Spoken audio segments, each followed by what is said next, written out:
Waging War on Corruption. Alex Jones on the GCN Radio Network.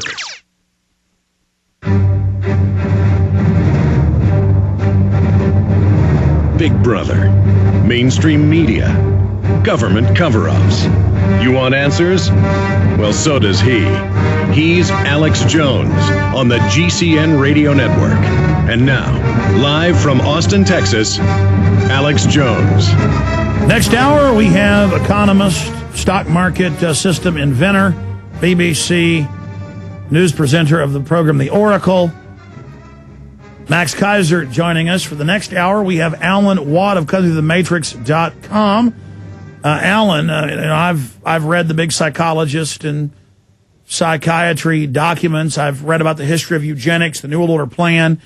My film Endgame, Blueprint for Global Enslavement, covers it, so I'm somewhat of a scholar. And I tell you, Alan is just even more of a scholar than I am because he specifically focuses in on that and the system of control. And I wanted to go over some of the current events that are happening right now and see how he sees that playing in to the social controllers and what they're trying to set up and do. I have to say, though, Alan, I really see things not going well for the globalists. I don't see them as omnipresent and all-knowing. I do know they understand human nature and study our psychology and our instincts and manipulate us against each other. But I see more and more people waking up to the Matrix, waking up that everything they're told is spin or lies, and the little mind tricks they play. Like I had Psychology Today, 2-hour interview yesterday for a big, large cover story in there, and coming out in a few months.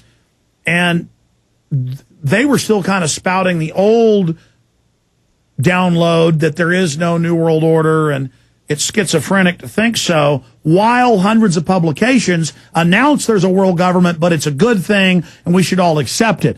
So I really don't see them hitting on all cylinders and getting all their different flavors of propaganda put out correctly. Or is that by design? It's by design.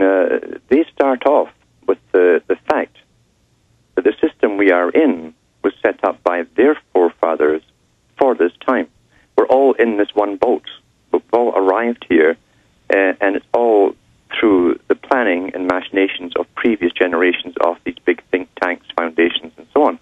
They have brought us to where they want us to be right now. They are aware because they're constantly taking polls and surveys on the internet and what you think of this, etc., to see how the majority of people are reacting to the changes.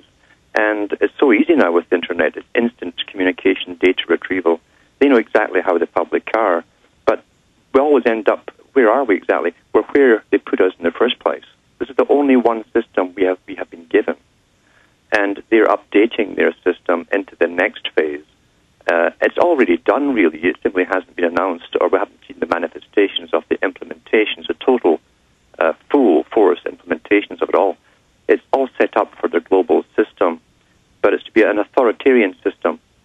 And what we will notice, the average person will notice in newspapers and in the governments, in fact, that they're being given more, that the old political stance of humoring the public is going out the window, and we're being dictated to by top, generally appointees, not so much the politicians, the green appointees, etc., put there by the big foundations, that they're making these dictatorial statements of how we must live, etc., and how we must reduce the population, and so on and so on. This is the change over from the old idea that we believed in. We were given this big con that we had democracy, and it was always stated from the Fabian society, eventually they would become an authoritarian body over the public who would be trained to accept that authoritarian dictate from the leaders. That's the training phase we're going through right now, in fact. That's what's happening. I want to talk about the carbon taxes, the global model, who the New World Order are, what their master plan is, and then go through some of the current things, like Obama, who, whatever he says, it's always the opposite. So now he's going and saying he wants to be friends with the Muslims. They can be assured he's now going to do the opposite. But say he loves them as he ups the troops and the invasions and the wars. We'll talk about all of that with Alan Watt, great researcher, great political mind. On the other side of this break, Max Keiser is coming up. I'm Alex Jones. Our websites are prisonplanet.tv, jonesreport.com, truthnews.us, and whatistheendgame.com. We'll be right back. Stay with us.